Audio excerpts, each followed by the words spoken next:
You go ahead, you might be scratching your heads. Why the Nolan once again over to Onic? Well, apbren decides, hey, we'll take vision, we'll take the fact that Joy is open as well, and we'll match it up against each other. But still, right, what do we see in the gold lane for both these teams? Really, as we get through it, we're probably expecting some gold lane bans to come through. The Kadita, though, is going to be taken out from apbren. Kadita, definitely a solid ban, something that could punish few in the laning phase, right?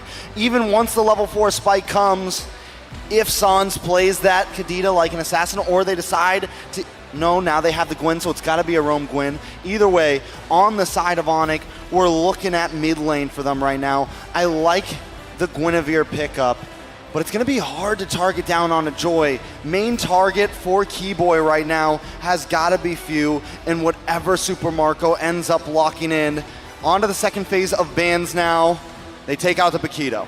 Do they continue to hammer into the EXP lane? They did this last time, right? Yeah. Last time, even though the Arlala was picked up, they expect it still that Ogwyn is going to get it, and they're going to force this Arlot to stay in the EXP lane. Is the proof that I'm still Brody being alive. taken out here. Once again, interesting ban, right? Really trying to get this matchup. Once again, Claude comes through. So this still, the fact that there's a couple gold laners that we've seen through, up to this point. You have, of course, the Bruno that we're still talking about. You have the Claude, since that's taken out, the Brody. The answer, Bruno, comes up. Now, what do you want to play into here if you're Onic? Yeah, no Claude, no Brody, no Wanwan even, right? So, what, the only thing opens the carry here. They go for the Herod! Oh man, Onic. They have a lot of mid-control right now, but then, if you have a Herod in the side, do you want to double down on some more magic damage, even harder with the Lilia, or do you want some long range? Because right now, with the Herod, they lack a lot of range. Wow. They go for the Gushin! They go for the dive! They go for the double down! I mean, it's match point. Wow. And Onic never seems to disappoint with their drafts. They want to do it in style. They're going to do it way. in such style. Last time we saw Sans on the Gushin, it was an insane I remember game. this specifically because Mirko had to Was say the losing ultimate. his mind. I had to say the ultimate. Yep, the incandescence.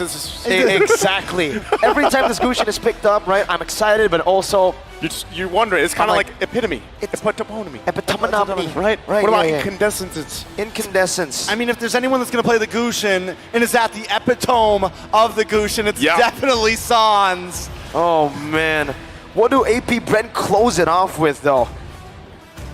Right now, we'll still. There it is. Kufra. I swear I was going to say it before he picked it. I was going to say that was the flex. I swear I was going to say it before he picked it. Well, I believe you, but you took the buzzers off. Maybe that's why. Maybe that's why you didn't say it. You're right. You forgot a businessman. I forgot the business. Well, you were the ones with the B. The tennis. Tennis, Since right? I So- know you're about to ask me what I think about the Yeah, what draft do you think overall about- Exactly. because I have the foresight. Even though it's a chaotic and insane and everyone would say it's a horrible draft most of the time, I feel like I can trust an Onic with this draft. But still, because I want a game number 5, I'm going to say that the Bees got this. You say they got it. They got it. Okay. Well, once again, we're going to see if the Bees got it, if they can extend the series. As right now, it's Onic at match point here.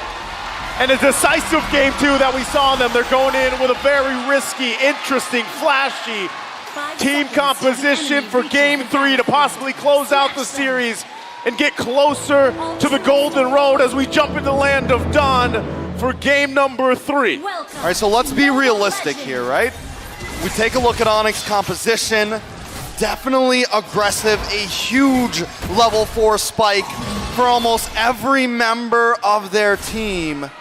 Now onto the side of apbren, they do have a lot, and I mean a lot of late game potential.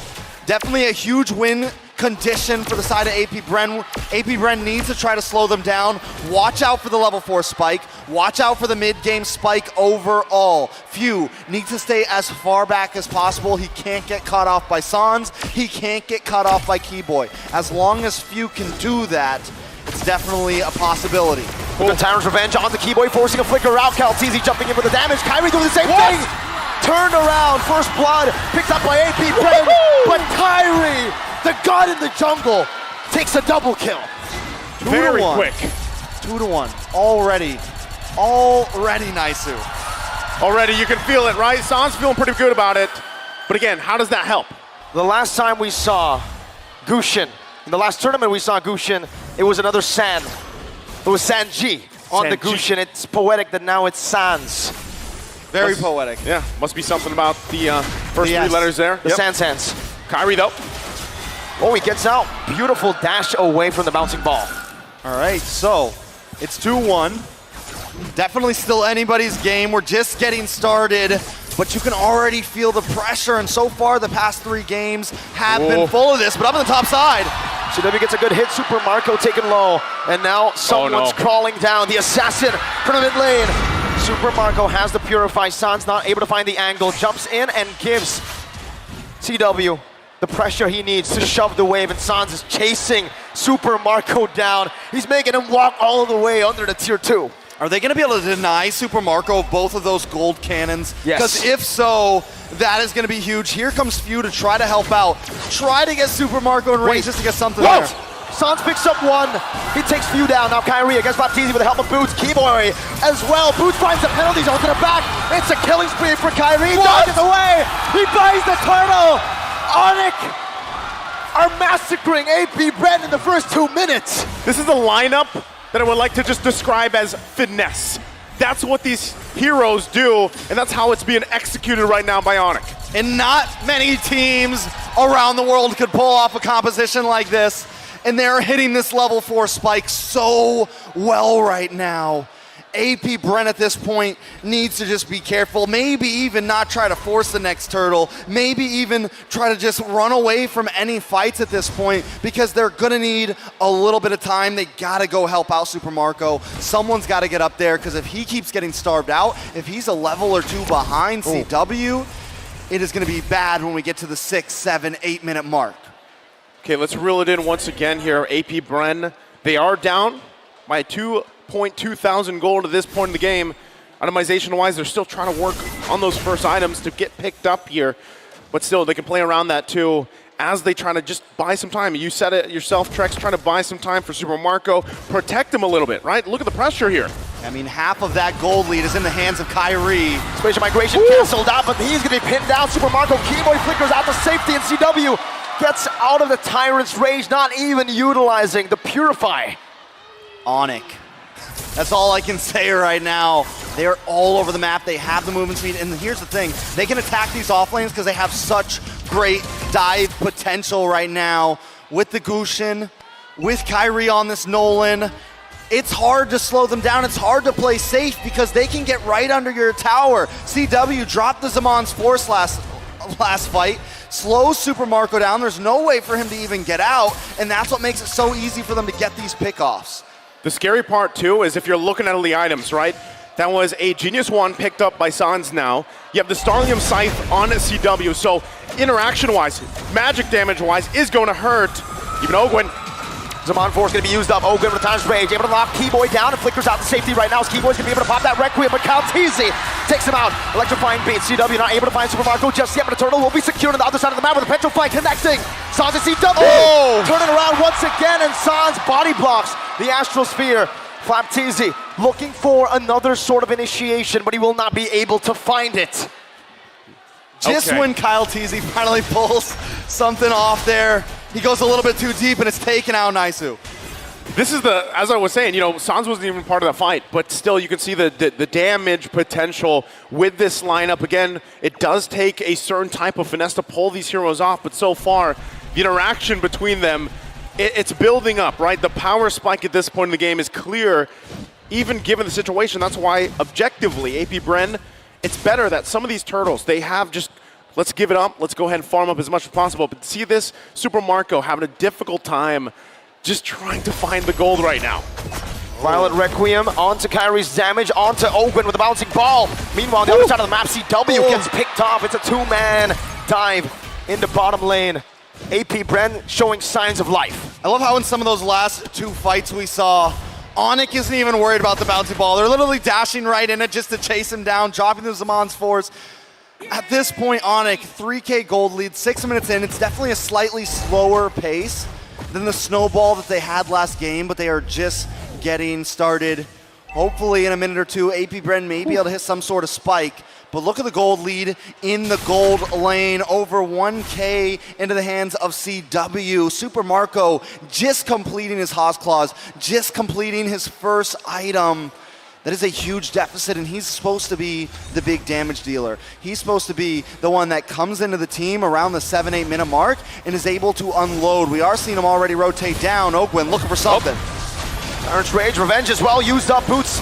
Flashback all the way in. Kyrie! Oh my goodness, the fracture from Kyrie. Just takes Super Marco out, he pops the Purify, but he's unable to get out of that burst.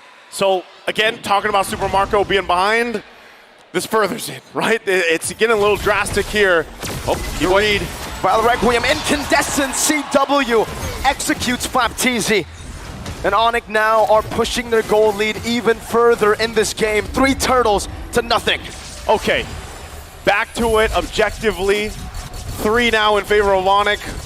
Gold lead building up here.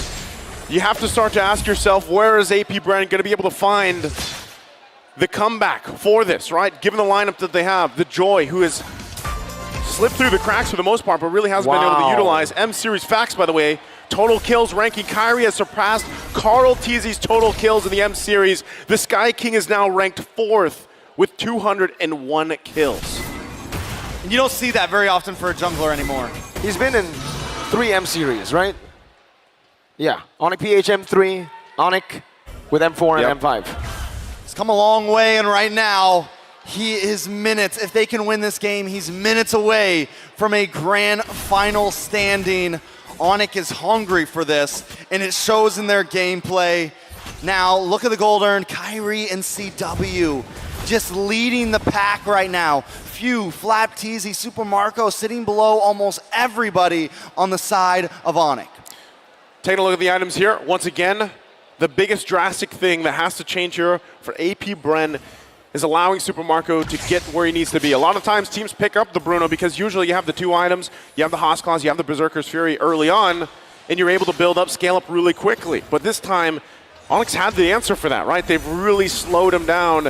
And so if apbren, they have to find a way to stay alive for the most part. And that's why you even see some of these defensive items being picked up, right? You have the Radiant Armors here now available to deal with some of this burst magic damage like we saw even previously from Kyrie alone. And now it gets really tough for the side of apbren, right? How do they look for an angle here? It's technically, they have a lot of damage behind a lot of CC. They have Ogwin on that Kufra. We're going to look for a lot of disengages, re-engages, and even catches around the map. But they need to look for one big combo. It needs to be Onic clumped up together. Unfortunately, with this kind of composition, I don't feel like there's any reason for Onic to clump up together. They're all assassins. Yeah, I mean, there's Boots, right? But for the most part, he's also just looking for his own angle to entry with a penalty zone. So for the most part, you're not going to be clumped up together if you're Onic.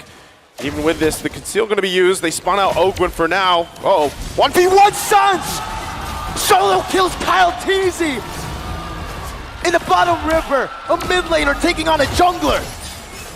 And he's doing it in fashion. Onic takes the Lord. apbren, is there an answer at this point? It seems so difficult. Oh, another knock-up. Spatial migration into the Vile Requiem, into everything to take Ogwin down. That's the tank. This is tough. Again, apbren, their backs against the wall here. It is only that first Lord. But when you're dealing with this type of deficit, terms of economy, especially in the gold lane, it's tough to buy more time. Even if Ogwin lands the perfect rage and revenge setups, combinations, do you have enough firepower to turn the tide of a fight right now? Holy Crystal being picked up as well. Turrets dropping after another as Onic gets prepped and ready to knock on the base turrets of apbren as they continue to take the resources. Here's the thing, normally this type of gold lead between 2 teams like this, it would still be doable for apbren. But when you draft a composition like Onic has drafted here that is just so hyper aggressive, normally the reason you don't pick heroes like this, the reason you don't pick the Gusion in mid is because it is such risk reward. It has such an impact. But now that they have gotten to that reward, they've been able to scale. They're 10-3, they're 9K gold ahead. That is a dangerous concoction against apbren. Take a look at San's build. He's got the glowing wand, and now he's even got the Winter Truncheon locked in just in case as a defensive measure. If he wants to go for that insane deep dive, he's gonna have the ability to help himself and get himself out. And of course, it's Sans here in front of the home crowd favorites, recalling and showing that finesse. The styling right there once again. Still similar situation, apbren trying to find anything they can. You already saw the disparity. Oh! Spatial migration dodged away from, able to escape from the Tyrant's rage. Final slash, whoa, by Flap Teasy. Not connecting onto anyone. Swing and a miss. Yeah, that was a whiff. Yep, tough one once How again. I see it. Call him how you see it, because that's the situation for apbren. Once again, backs against the wall, it's tough. The damage though from Kyle Teasy. Zaman Force coming down, Kyle Teasy with electrifying fates! Boots finds a penalty zone! And that might just be it with a violent requiem to take Ogwen down. Only one member left standing. It's View. Oh my God, apbren, this could be it. With one last incandescence, the Sky Kings have the golden road open, set for them to make the one last leap. There's only one thing that can explain this. The atas langit, ada Onic! Another brick laid on the golden road as they head into the grand final for M5. It has been 4 years since Indonesia has made it to a grand finals. Onic have gotten through it. The naysayers, the doubters, they've been trying time and time again, and finally they are closer on their golden road. Oh, and you know where that brings us once again? The matchup later on today. The work that has to be here for apbren against Blacklist.